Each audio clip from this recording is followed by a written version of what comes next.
Hi, my name is Daniel. I'm a professional photographer and dive master, and I'm going to be showing you a little bit about how to edit your underwater photos using Google's Picasa, which is a free program for managing and editing your photos. So let's get started here. You can see here in my Pictures folder I have a couple underwater photos that I took on my last diving trip.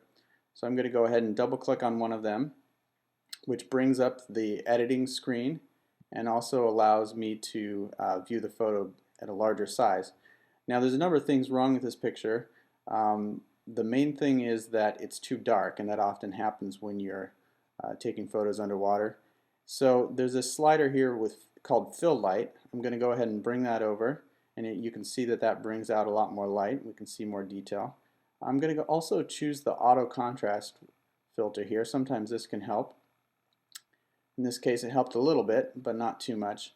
So let's go ahead and go over to the next tab over, which is called Tuning. And you'll notice here we have the fill light again, which we could adjust some more. And we also have the highlights here, which is going to be helpful. So let's go ahead and slide that over.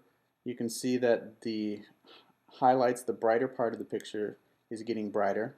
The other thing that you'll often want to adjust is the color temperature, because when you take photos underwater, the light doesn't usually get picked up correctly by your camera.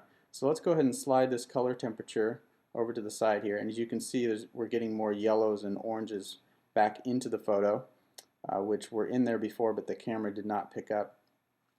And I should also point out there's an undo button here which you can do for any of these adjustments, so that's often helpful.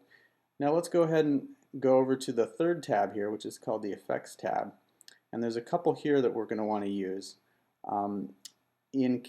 Similar to the saturation one that we did before, we're going to click on the saturation here and adjust the amount. Now usually you don't want too much, but just a little bit about here is good.